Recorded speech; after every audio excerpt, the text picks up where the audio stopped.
ಇಲ್ಲಿ ಗೇಟ್ ಇದೆ, ತರ್ಸ ಇದೆ, ಪಿಕಪ್ ಅಂದ್ರೆ ಇದೆ ಸರ್ ನಮ್ದು. ಇದು ಅಲ್ಲಿ ಇಲ್ಲಿ ಎನರ್ಜಿ ಉತ್ಪಾದನೆ ಮಾಡಿ ನೀರು ಇದಕ್ಕೆ ಬಿಡ್ತಾರೆ ಸರ್. ಈಗ ಅಲ್ಲಿ ಫೋನ್ ಮಾಡಿ ಹೇಳಿದ್ದೀನಿ, ಶ್ರೀಧರ್ ಅಂತ ಸೆಕ್ಷನ್ ಆಫೀಸರ್, ಅವ್ರು ಇದಕ್ಕೆ ಬಿಡ್ತಾರೆ. ಸ್ವಲ್ಪ ಬೇಗ ಬೇಕಿತ್ತು. 6 ಕಿಲೋಮೀಟರ್ ಇತ್ತು ಸರ್ ನಮ್ಮ ಪವರ್ ಸ್ಟೇಷನ್. ಅಲ್ಲಿಂದ ಇಲ್ಲಿ ಹಳದಾಗಿ ಬರುತ್ತೆ ಸರ್. ಈ ಮತ್ತೆ ಇಲ್ಲಿ ನೀರಿಲ್ಲ ಇಲ್ಲಿ ಅದೇ ಸರ್ ಈಗ ಹೇಳಿದ್ದಾರೆ. ಇಲ್ಲ ಓಪನ್ ಆಗ ಸರ್. ಇದು ಇಷ್ಟ ಮಟ್ಟ ಇಲ್ಲಿ ಹೋಗೋದ್ನೆಲ್ಲ ಕಂಟ್ರೋಲ್ ಮಾಡಿದೆ. ಈಗ ಅದೇ ಬರುತ್ತೆ ಈ ಕಡೆ.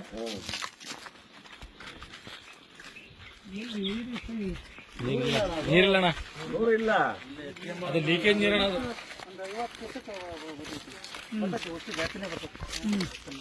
ಒಂದೊಂದು ಗೇಟ್ನಾಗ 100 ಕ್ಯೂಸೆಕ್ಸ್ ಬರುತ್ತೆ ಸರ್. ಅದು ಈಗ ಎಷ್ಟು ಕ್ಯೂಸೆಕ್ಸ್ ಇದೆ? ಅಲ್ಲ ಇಲ್ಲಿ ಬರ್ತಾ ಇಲ್ಲ. ಅಲ್ಲ ಈಗ ಎಷ್ಟು ಇರ್ಬೋದು? ಈಗೇನು ಒಂದು 50. ಈಗ ಅಲ್ಲಿ ಗೇಟ್ ಎತ್ತಿದ್ರ?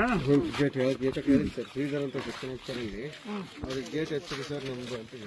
ಎಷ್ಟು ಎಷ್ಟಿದ್ರಿ? 150 ಕೊಡು ಅಂತ.